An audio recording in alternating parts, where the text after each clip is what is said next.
Good evening, everyone, and a very warm welcome to today's clinical grand round.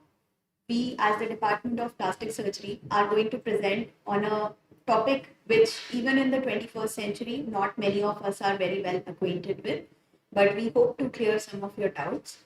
I would like to welcome our Head of Department, Professor Manish Singhal, sir, to kindly introduce the team and carry forward the discussion.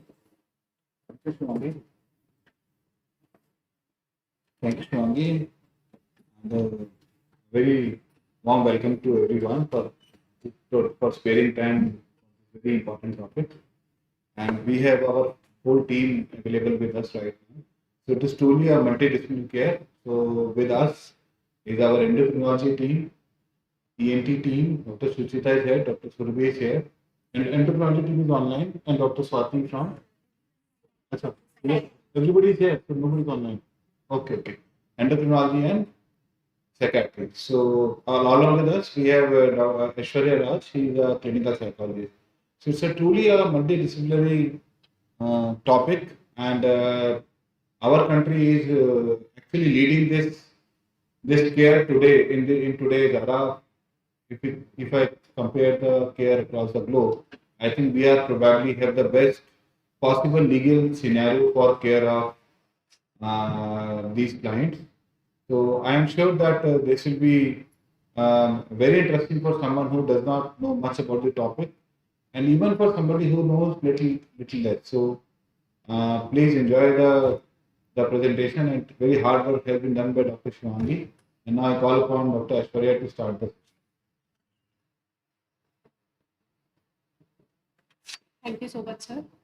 Thank you, everyone, for being here and good evening. And I'll be talking about the history and concept. So, once upon a time, the world was not divided into binaries.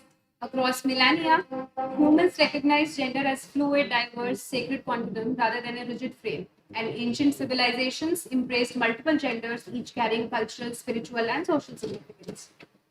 And then something changed. What was once a spectrum slowly became something which was hardened into a binary system. Let's travel through time to see how this transition unfolded. So if we look at this chart, we can see, it started from Mesopotamia. The priests of the goddess Inanna were known to embody both males and female traits. Egypt revered endogenous deities like Hapi. And then, of course, we are aware about Indian philosophy, where Ardhanarishvara is worshipped as divine union of masculine and feminine, embodying gender fluidity concept. Then in Mahabharata, we talk about Shikhandi, who was a warrior who transitioned from female to male. And then what happened was surprising as colonialism came, and people who were transgenders were declared as hereditary criminals. With a lot of distress in the environment over a period of time, the scientific mapping of gender started becoming prominent in 19th century, where science began mapping gender both biologically and psychologically. And then a landmark movement came in 1952 with the first gender affirmation surgery of Christine Jorgensen. While this was still developing concept, there was another conversation going on in the world, which was what to call this phase. So Harry Benjamin came and he said that it is transsexualism, while DSM-3 in 1918 said that this is gender identity disorder, something which is not in order. So it was identified as a mental health condition. However, over movements and discussion in 1994, GID was still retained. However, the distress was recognized. They said that, well, yes, there is some distress, so let's recognize that. In 2013, dysphoria was coined as the term instead of disorder. Dysphoria meaning a state of worry. Well, saving grace, it is surely a state of worry. So what do we do about this? So a major change came in 22 when the word gender reassignment, transgenders, and gender dysphoria was removed from the classification of mental health condition, and reclassified under gender incongruence in sexual health conditions. So it was not a disorder anymore. So what happened, after the conversation happened over the years? So rights and recognition and resurgence became prominent and popular in various aspects of the world. In India, particularly, it culminated in the Nalsa versus Union of India judgment, where a landmark ruling said that a third gender is something which needs to be affirmed and they have the right to dignity in diversity. However, where are we now today? 2019 marked another turning point. So the Transgender Persons Act expanded recognition. Across India, grassroots voices came up, peer-led parades happened, and affirmative language began to help reclaim the identity. So now, as we see, we have come a full circle from cultural diversity to pathology to affirmed care and identity. So now I'll call my colleague to take it further. According to the 2011 census by the Government of India, there were around 4.88 lakh transgender individuals. Although there has been no revised data yet, but this number is expected to increase by 10-folds by 2025. So they make up a significant chunk of the population, but are still facing a lot of problems in day-to-day lives. They face discrimination at workplace, leaving them with poor work opportunities, and that is why most of them end up doing low-paid jobs. The cost of gender affirmation care adds up to the economic burden. Psychologically, most of them are distressed with gender dysphoria and they have poor familial support. Thus, there are increased suicidal tendencies in this population. Social issues like stigma in society and social exclusion, along with poor health awareness, lack of educated healthcare providers, and lack of established treatment protocols, demand that special focus has to be made to improve the living conditions of this share of population. The discrimination starts early in their lives, with 75% of trans students feeling insecure at school because of their gender identity, and 29% have attempted suicide. So 54% of them remain illiterate. They also face discrimination at workplace routinely. They're twice as likely to be unemployed, and around 50% of them feel uncomfortable and less supported. Workplace discrimination, along with low literacy rate, adds up to the economic burden, with approximately 30% of them engaging in begging, collecting money by dancing, and offering blessings during occasions or working as sex workers. All these factors are a cause of increased suicidal tendencies in this population. A study revealed around 70% of the suicides are due to familial and relationship problems, around 10% due to financial problems, and 2.5% due to HIV positive status diagnosis. They face multiple barriers to accessing appropriate healthcare, including denial of service, harassment, and lack of multidisciplinary care centers. Most of them are unable to afford quality medical healthcare, and they end up with quacks receiving substandard care. Private healthcare is beyond their reach. Public healthcare has long waiting queues in which they are looked upon by others. They are even denied to wait in queues. They lack health insurance. Then comes the issue with preferred versus legal names and gender or identification documents, whether they call a person him or her. Medical practitioners often lack sensitivity to their specific needs, due to which they do not receive appropriate care. They are afraid to explain their problems even to the medical fraternity. Lack of clinicians who have knowledge and skills in providing gender affirmative care further delays their access to healthcare. Why are surgeries needed?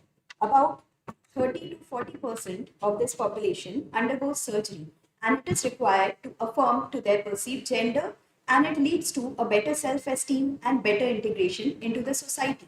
So what are the surgical options that can be offered for a male to female transition? It can be offered from top to bottom. If you go to the face of an individual, to change a masculine face to a feminine face, you need to change the hairline, because men often have a receded temporal hairline, and it needs to be made a more oval hairline to call it a feminine hairline. Then the brow, the projected brow bone is the area that causes maximum dysphoria in these individuals, and it needs to recede back to give them a more feminine slant to the forehead. Then the nose needs to look thinner and shorter and upturned to make it a feminine nose. Often they have longer upper lips and the upper lips are not very full and it needs to be augmented and a lip lift needs to be done. The mandibular angles are more projecting in a men, which need to be shaped to make it more feminine. The chin is very square, which needs to be more triangular. And the Adam's apple is often prominent in a men, which needs to be shaped to make it more feminine. Breast augmentation for obvious reasons, as the female breasts are always larger than men, so we need to put an implant to make it larger. And then vaginoplasty, which includes clitoroplasty, vulvoplasty, and removing the testicles in a male and make it a more feminine genitalia. For the men, the options are chest masculinization, in which you need to remove the breast gland either through a keyhole incision or through a proper mastectomy incision. The torso may often need contouring because a feminine waist has a lot of fat accumulation below the navel area, and we need to liposuck that fat to give them a more masculine torso. And thirdly, the genital surgery, which is called phalloplasty, in which you make a neophallus. But to do all these surgeries, a patient has to go to something called a sequence of care or a multidisciplinary care, where the initial registration and the first point of contact is in the endocrinology OPD. This is followed by a psychiatric screening before the hormone therapy started. Then they ideally undergo 1 year of hormone therapy, and it is preferable to undergo a surgery only after completion of the hormone therapy. After the hormone therapy is completed, they have another psychiatry clearance which confirms that they are fit to undergo gender affirmation. Then they undergo a pre-anesthetic checkup by the Department of Anesthesia, and then they undergo successful gender affirmation surgery. Different specialties have an important role to play during these surgeries, and for the purpose of today's presentation, the pertinent specialties are otorhinolaryngology, endocrinology, anesthesia and pain medicine, psychiatry, psychology, and speech therapist. And I'm going to welcome the first member of our multidisciplinary team, Dr. Manaswini, to kindly present her role in the same. So, thank you, ma'am. Good afternoon, everyone. So, I'll be discussing the availability of transgender services at our Department of Technology AIIMS. So, first of all, I want to stress a very important point here that the major goal of the gender affirming hormonal therapy is to improve the mental health functioning and quality life of the transgender individual, and this is achieved secondarily by inducing physical characteristics which are congruent with the individual's gender expression. So the management includes 3 different stages. The first stage is the pubertal suppression, which is a completely reversible stage, seen in case of adolescents where they give GnRH eagerness to suppress their puberty till they are mature enough to decide their gender affairing. The second stage is by giving gender affirming hormones, and this stage is partially irreversible. And the last stage we all know is the gender affirming surgery, an entirely irreversible stage. So the transgender services in our department was started on November 2022 under the mentorship of Professor Kharkawat and Jyotsna Madam. The patient comes to our clinic and takes an appointment, and the day of appointment, registration is done at the endocrinology clinic. And after registration, a detailed evaluation is done by resident in charge and faculty. And this is the performer which we use to evaluate the patient. We take a demographic history, the history of onset as well as progression of gender dysphoria, a detailed social, birth, personal as well as sexual history of the patient. We also take history of any past medical and surgical history, do a detailed physical as well as genital examination, and also do the routine biochemical investigation and also assess the baseline bone health using the DEXA machine. Importance is that we also counsel the patient regarding fertility, immunization, cancer, screening, as well as social transition.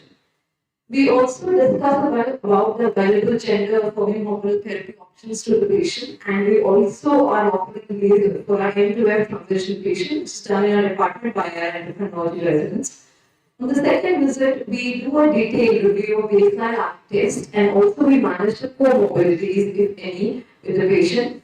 And after explaining the patient, we take an informed consent and we explain to them the possible risk as well as benefit of the hormonal therapy, followed by a subsequent referral to plastic surgery department as well as psychiatry, And after 1 year of successful hormone therapy, we counsel the patient for surgery and again refer back for a psychiatric clearance.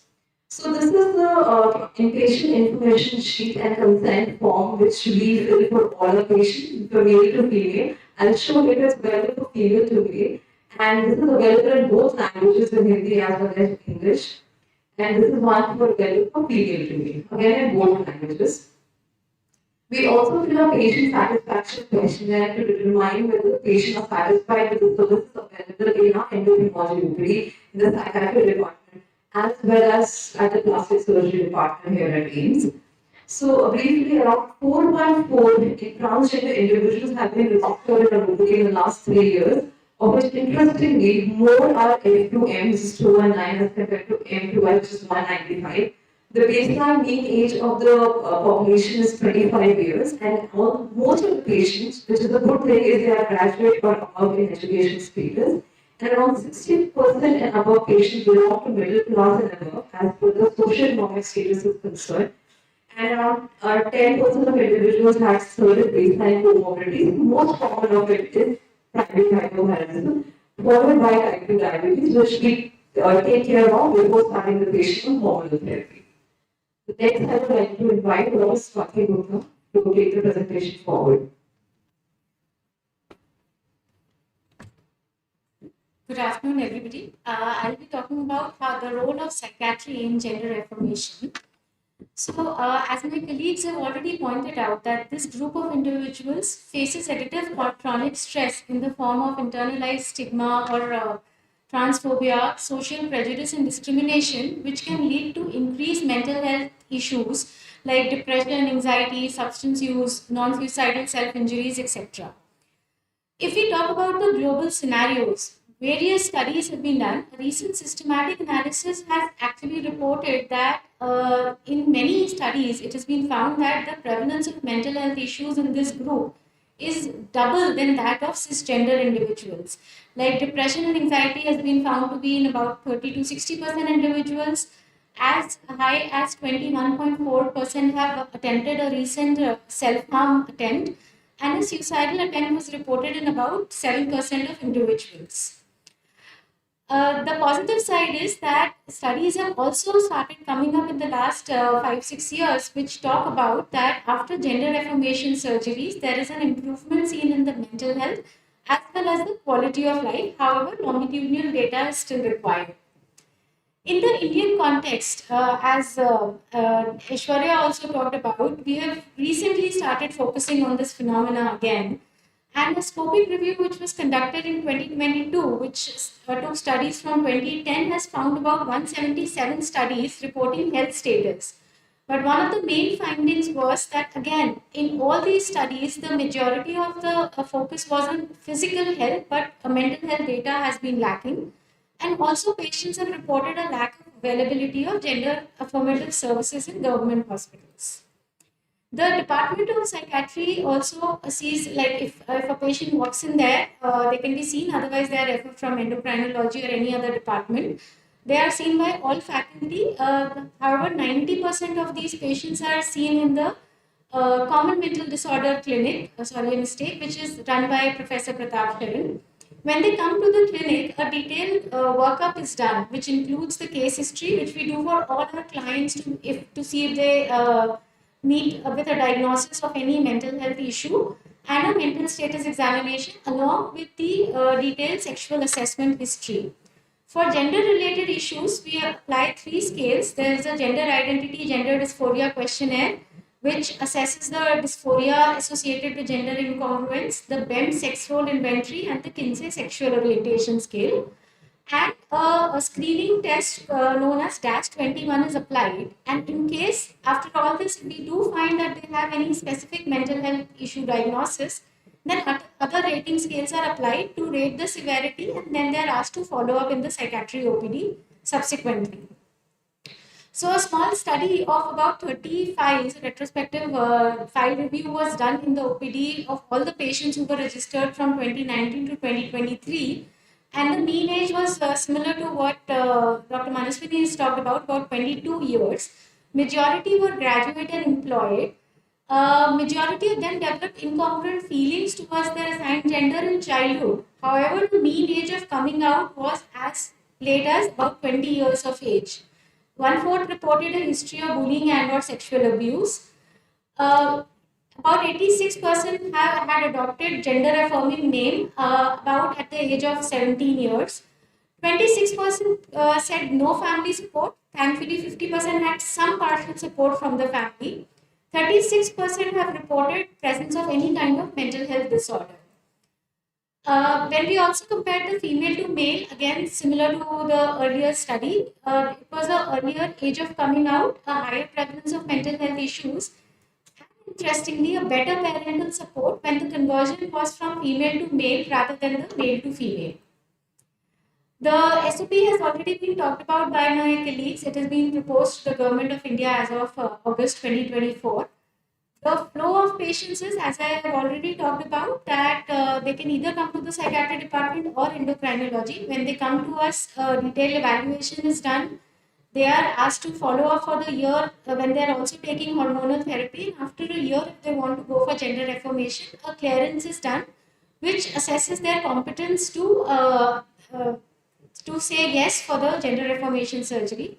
And this is the sample certificate that is being used across departments in Delhi and India. So I now invite Dr. Survi for taking this further. So now the patient comes to pre-anesthesia checkup. So what are the perioperative concerns for management of transgender scheduled for surgical intervention?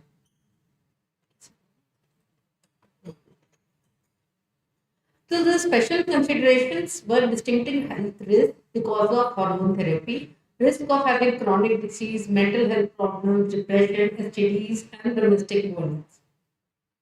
Pre-op assessment starts now, where the general pre-op assessment is done, and apart from that, as because the patients are on hormone therapy, the masculizing or feminine therapy, we have to evaluate for how much duration that they are taking the drug and the stoppage, and to rule out the pregnancy. To the effect of hormone therapy should be considered in other because as intra also, if patient is having delayed LFTs because of hormone therapies, metabolism of anesthesia drug is affected, and there is higher incidence of HIV also in transgender females. So the lab investigations wise, the HIV, HCV or HPS AG positive is not a contraindication for gender affirmative surgeries. The range lipid profile and LFT will be there because of the hormone therapy. Estrogen therapy as the effect on hormone therapy, as the patients are on estrogen therapy in trans females, we have to give venous thromboembolism prophylaxis. They are more prone to migraine and post-op nausea and vomiting are taken care by tablet NSAID or tablet metoclopramide. And in trans males, because of parental testosterone, there can be increased risk of cerebrovascular accidents. So DVT prophylaxis and all has to be taken care of. Intra, the difficult airway cart has to be maintained because they have undergone various mandibular surgeries.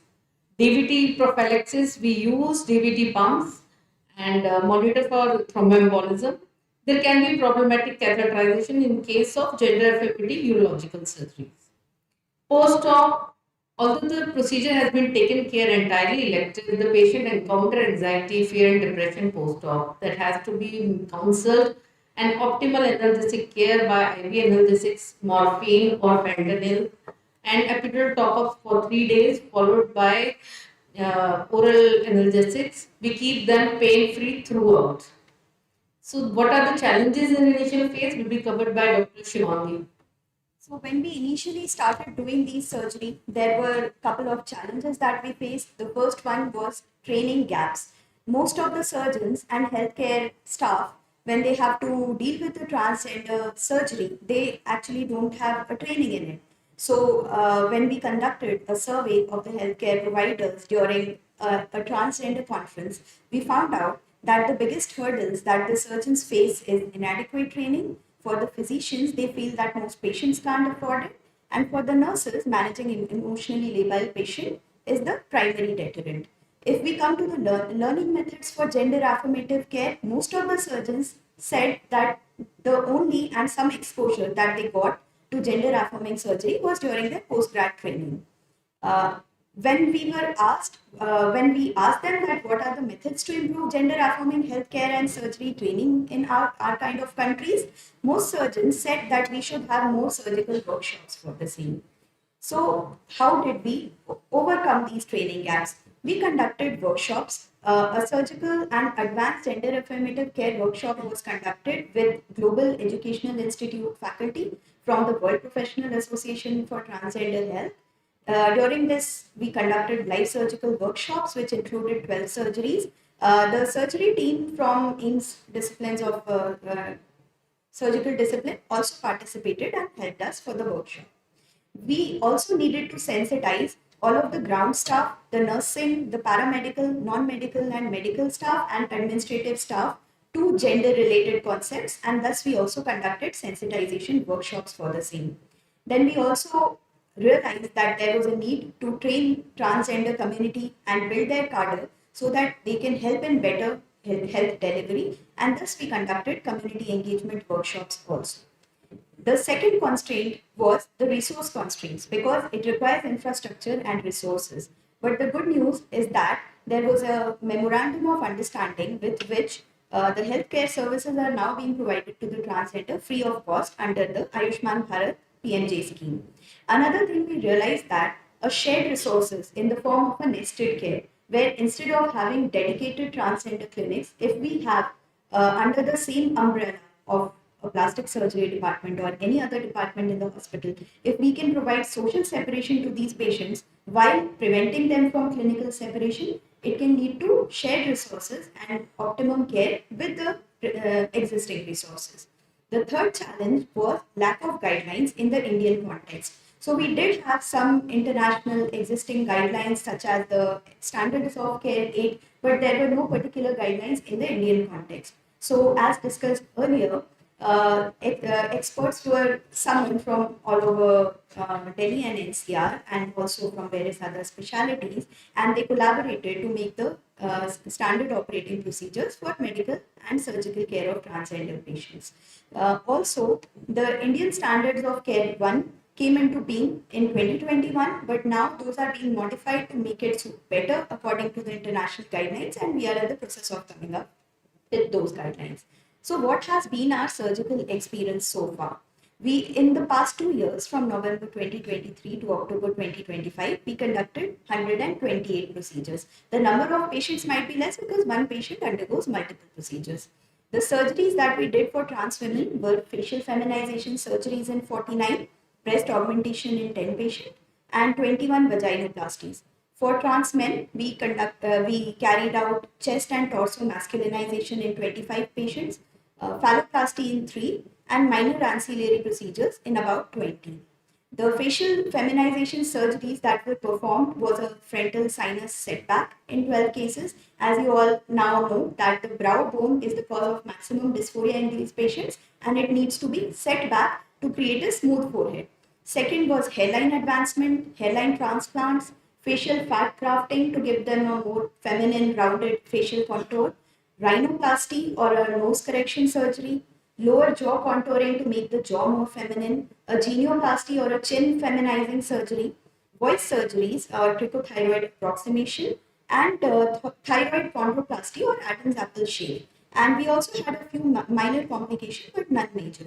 So in this figure, I want to show you how just feminizing the brow bone makes difference to their appearance. In the first photograph, you can see that because of a forward projecting brow bone, there is a frontal sinus which is over pneumatized in men, and this often leads to the projection of the forehead. If you want to set it back, you need to shave the frontal sinus after removing the outer cortex of the frontal sinus to give them a smooth contour. And then the same anterior cortex is again put back into place. For the jaw, the angle needs to be shaved and the chin needs to be made more narrower. So for this, we use a virtual surgical planning using 3D cutting, 3D models. And after delineating all the anatomy, delineating the nerves and critical structures, we make a 3D cutting guide. Those guides are then printed and used intraoperative. The first one is a jaw shaving guide. The second one is a guide meant to narrow the chin, and the third one is a frontal sinus setback guide. So you keep the guide over the forehead where the area of frontal sinus is there. You delineate the frontal sinus, then using the guide, and then the anterior cortex bone can be taken off. Somebody might ask, what if you don't use the guide? The problem is that if you leave a part of the frontal sinus there, it can lead to mucosal. But if you go farther from the extent of the frontal sinus, then you are at risk for going intracranial and causing meningitis.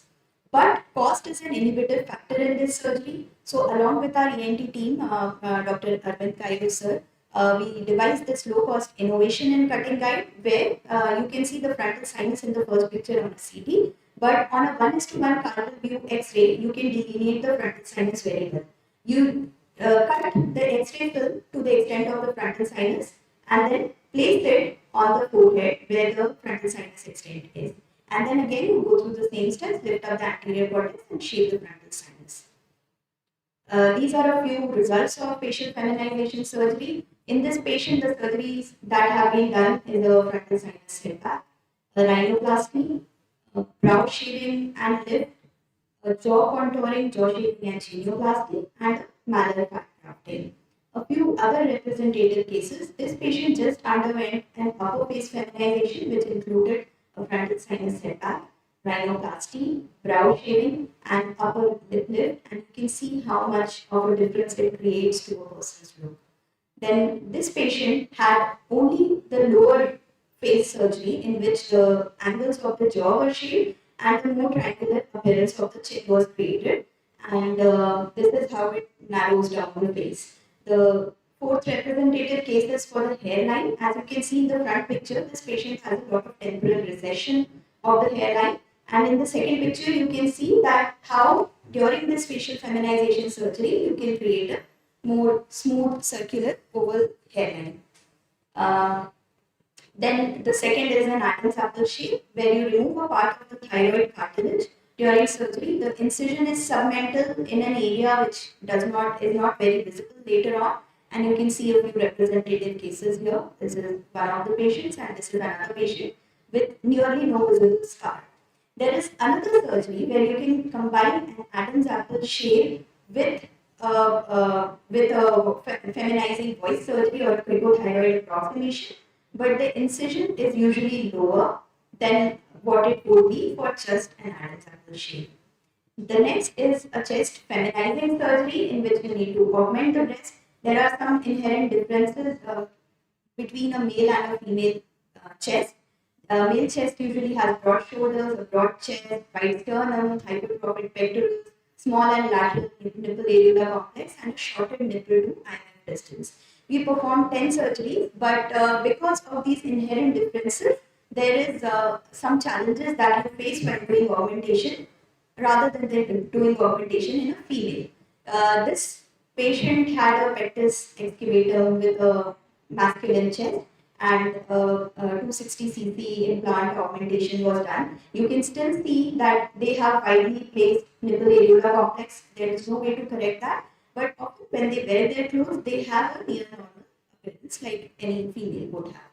This is another patient with a very broad wide chest and underwent a 360 cc silicone implant placement, and this is the post-op picture. Again, you can see widely spaced nipples, but with the undergarment on, it often looks very decent and similar to a cis.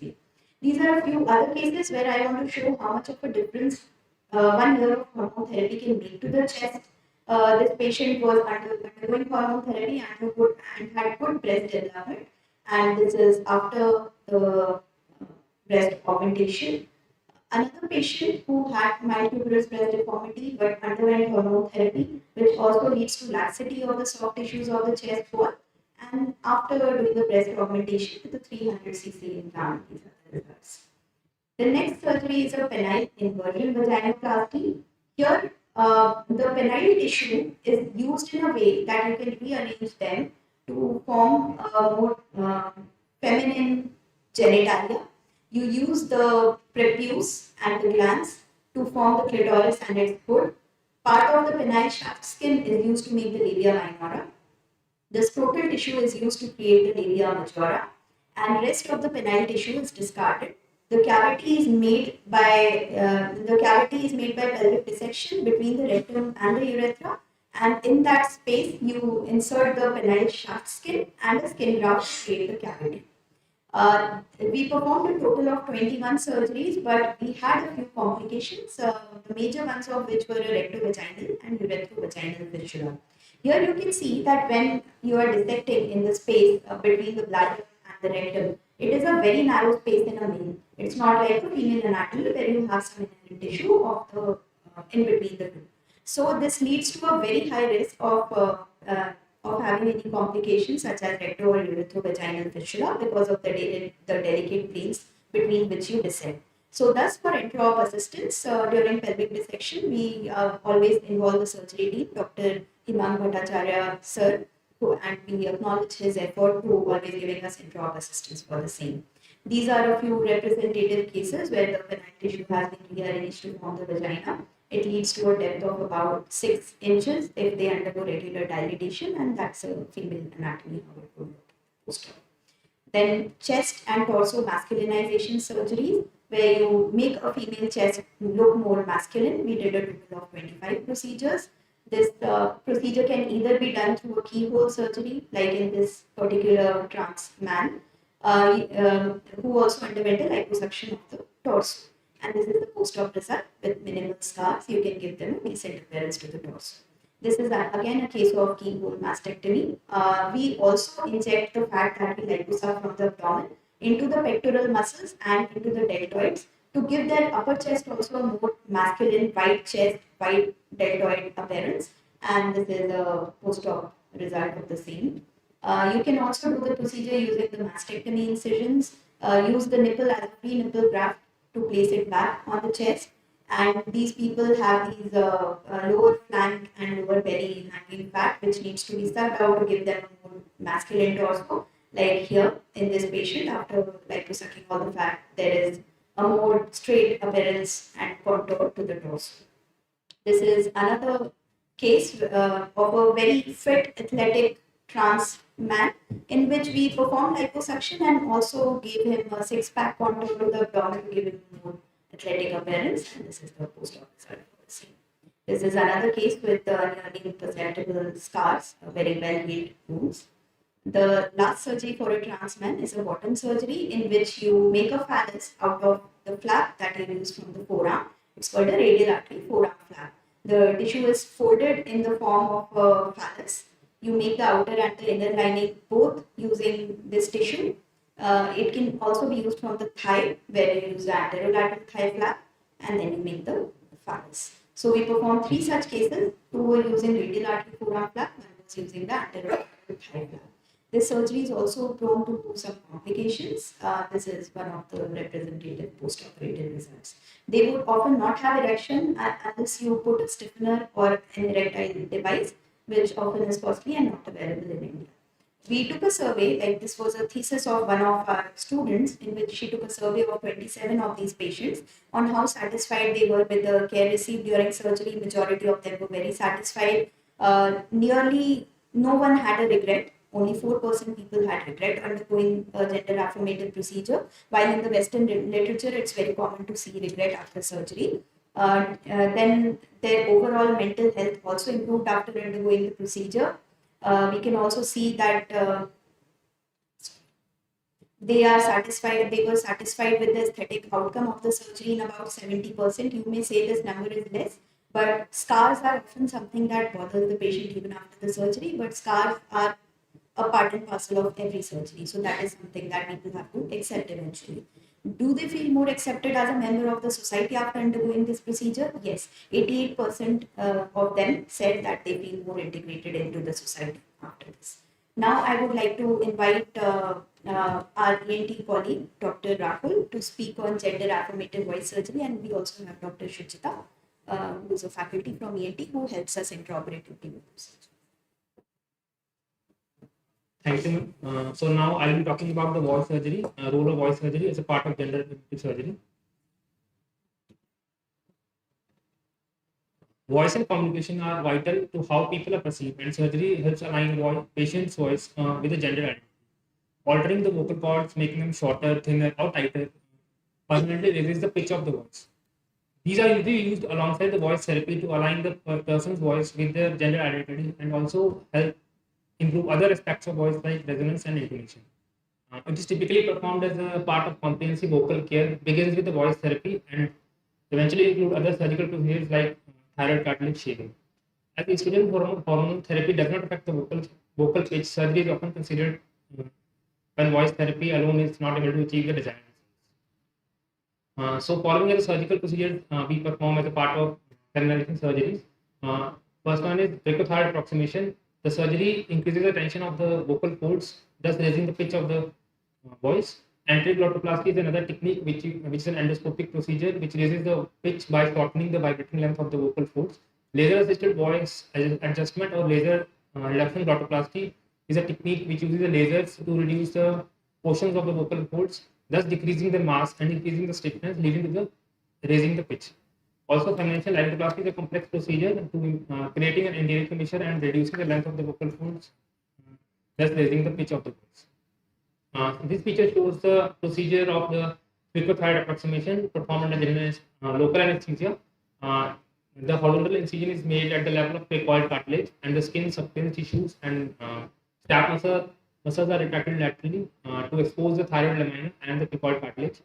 Then the sutures, non-absorbable sutures, usually proline, are taken between the lower border of the thyroid cartilage and the cricoid cartilage for the approximation. Since the surgery is performed under the local anesthesia, we can assess the voice quality on table and we can tailor the pitch of the voice and tighten the sutures accordingly. This is another patient, another person showing which has prominent thyroid cartilage who underwent thyroid cartilage shaving as well as brachiothyrd approximation. And these are the post-op images which shows a significant reduction in the thyroid cartilage prominence and with a minimal scar at the level of cricoid. As part of voice analysis in a voice clinic, we do subjective voice analysis using Garba score, and objective voice analysis is done using a computerized software where we analyze the various parameters of the voice like fundamental frequency, percentage jitter, or tremor of the voice. These are the pre and post surgery voice of the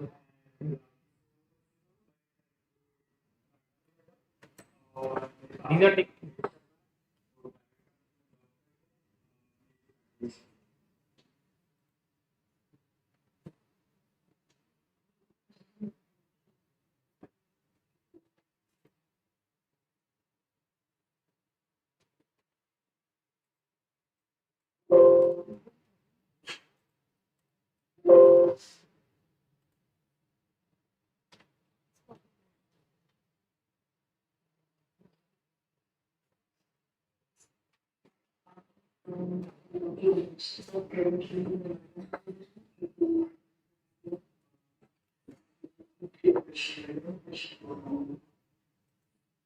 these audios are taken around 6 to 8 weeks after surgery, and the desired results may be more achievable after 1 year of surgery.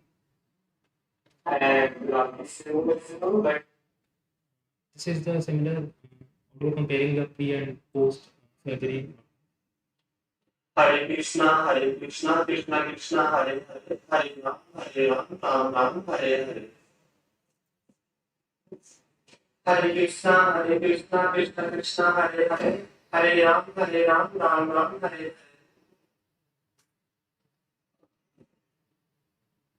So the vocal cord surgeries can produce a more significant and consistent pitch change rather than therapy alone, and which reduces the mental effort of consciously maintaining the higher voice. Also, it has risks like possibility of an unintended voice quality in terms of roughness or hoarseness, less than desired pitch increase or decrease in vocal loudness. Post-surgery, the patients are usually advised for a period of voice rest for a few weeks, and it can take up to a year for full recovery. Also, post-surgery, there is a reduced voice range due to inability to produce low-pitched sounds after surgery.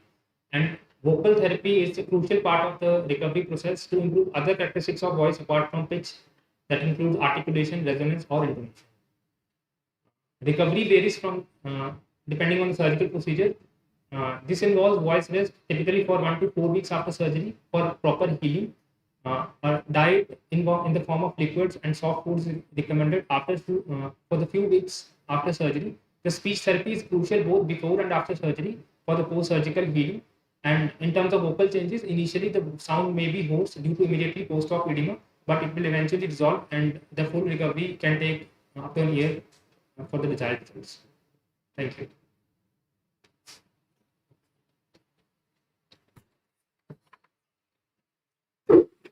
So research comes at the heart of any center that grows, and innovative research studies are important for the progress of any field. The Department of Plastic Surgery at AIIMS is involved in multiple research projects for the improvement of transgender affirmative care. In association with Brigham Hospital, Harvard, we are conducting a study on improving health literacy among trans patients and studying whether AI can outperform traditional online search resources. Another study testing whether ChatGPT versus the gender web search is better for patient education for gender affirmation care has been published in the PRS journal. We are conducting a study regarding large language models in multilingual patient education for gender affirmation surgery. Another study at our department has revealed that transgender care should be integrated into mainstream care in resource-limiting settings instead of complete separation from the general public to bridge societal separation. We are also conducting a study using an AI model to generate images and serially masculinize and feminize one third of the face and then compare the perceived ideal aesthetics and patient priorities for facial feminization surgery among the diverse group. In association with organizations like AIIMS and AIIMS, we are in the process of starting a journal of transgender healthcare soon in order to stimulate research and innovations in this field. An ongoing thesis to assess the psychosocial, sexual, and quality of life parameters in transgender population seeking gender affirmation care is being done at the department. Similarly, a study on enhancing healthcare access through gender affirming health workshops is also under completion. The vision and mission of our department was to establish a one-stop gender affirmation center of excellence with high-quality healthcare services that positions patients' objectives, desires, safety, and evidence-based medicine options first. During the last 1 year, 199 transgender patients have attended our OPD, out of which 38% are from Delhi and 61% are visiting from other states. We have conducted an observational study by interviewing the transgender patients reporting to our OPD to identify the demographic profile of patients presenting to our OPD. 53% of them had completed or undergoing graduation, compared to the data from US, where only 35% are likely to attend college. So many of the individuals reporting to our OPD are literate and are aware of their rights in today's scenario. We asked our transgender patients before starting transition to imagine a ladder from 0 to 10, with the top representing the best possible life for them and the bottom of the ladder representing the worst possible life. We asked them on which step do they think they stand before starting transition, and most of them have a below average quality of life score. Then we asked them on which step do they think they will stand about 5 years from now after the transition is complete, and the anticipated score improves dramatically. More than 60% of them are working and earning on their own before they start seeking transition. They are fully capable of supporting their own choices and making independent decisions for themselves. However, most of them are working very low earning jobs, and while seeking gender affirmative care, the cost of treatment adds to psychological distress. Around 44% of trans individuals were not able to schedule a doctor's appointment because of the cost involved in the treatment. And almost 70% of them are not aware of any transgender specific clinic for access to care. So most of this population accesses information about the health and surgeries online through a gender website like Google. We interviewed our transgender patients about whether they feel a belongingness to anything called a community, and the responses were mixed, with around 44% of them feeling lost and not having any community to depend on. We also asked them if they feel any improvement in society over time with respect to their perception for transgenders, and the responses, although positive, needs a lot of improvement, and we still have a long way to go ahead to help them feel integrated into our society. Around 43% of them have faced discrimination in their jobs due to them being transgender. However, while choosing an accommodation, only 5% have faced discrimination. According to our study, most of the trans patients don't feel negatively judged when they visit the healthcare facility. And most of them still have faith in us as doctors. They don't feel that their treatment is in any way affected by the gender identity. We also asked them how satisfied they are with the care they received at our center, and we had a very positive response from our patients. Overall, what is the way forward from here? Establishing just a single center is not enough. It's just the first step. We have to create multiple regional centers, making a network, so that all transgender individuals can access healthcare. The healthcare workers across the nation have to be oriented and sensitized to the needs of this special population. A proper transgender registry has to be maintained across all centers, and we are already in the process of developing a wide data. Thank you. Now, I would like to call upon our head of department, Dr. Mani Singh sir, for his comments, including notes. He has been an instrumental part in establishing the AIIMS department as a center of excellence in gender information care. Thank you, Anna. It was a very nice presentation. Before getting comments from very senior faculty members, I just want to say that basically yesterday I was talking to someone. So there is a general myth that transgender people need psychological care, but it is other way. Psychological care that is definitely required, but they require surgeries for transitioning. I think that is something which the population has to understand. So it is just a different sex and a different body. So once they get the surgeries in place and their entire psychology changes, which we have seen. So and we have now collaborating with I think almost all AIIMS, Kalyani, Bhubaneswar, and Patna. We have already held sessions just to make sure that we are able to establish it across the country.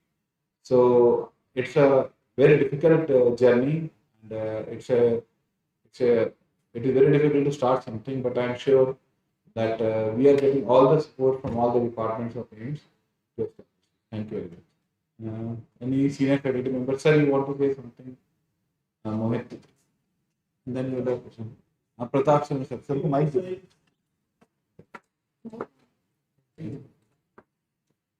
Introduce Pratap, sir, is head of secretary. I think everything knows, sir. I want to re-emphasize what Dr. Singhal mentioned. Care, gender affirmation care is not about trying to make them say the gender that people believe in. That now, conversion therapy was a way wanted to be a female. People, society wanted to make them stay as males. So we would take them from their own gender back to where that is considered clearly unethical. It's legally banned in many countries. So it's important that people be allowed to be who they are.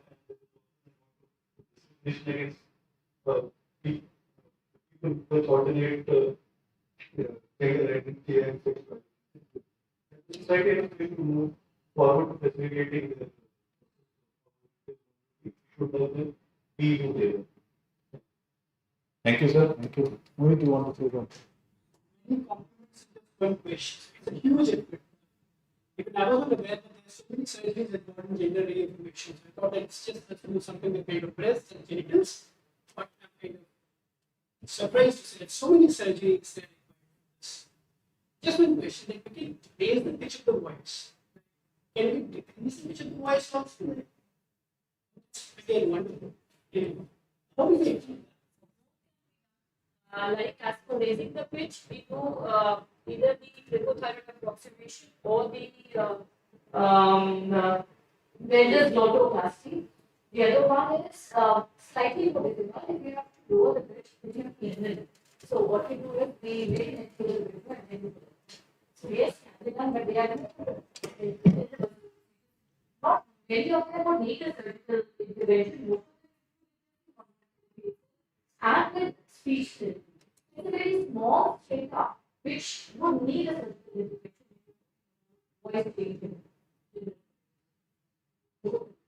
Thank you so much. So the hormones quickly make the voice as male. So it is not that. So it's very quickly it happens. I think it's the first thing which happens very quickly. Any other question or comment? Anyone else? I think what is the time? Anybody from the audience? Any questions in the audience? 5 minutes are there. So what do you say? Do you want to say something, Shivangi, and then we go? So thank you very much. Thank you for attending today's session. I think tea and samosas are outside. All are requested to pay. We have extra 5 minutes to have them also. Thank you very much. Very hard work done by Shivangi. Thank you.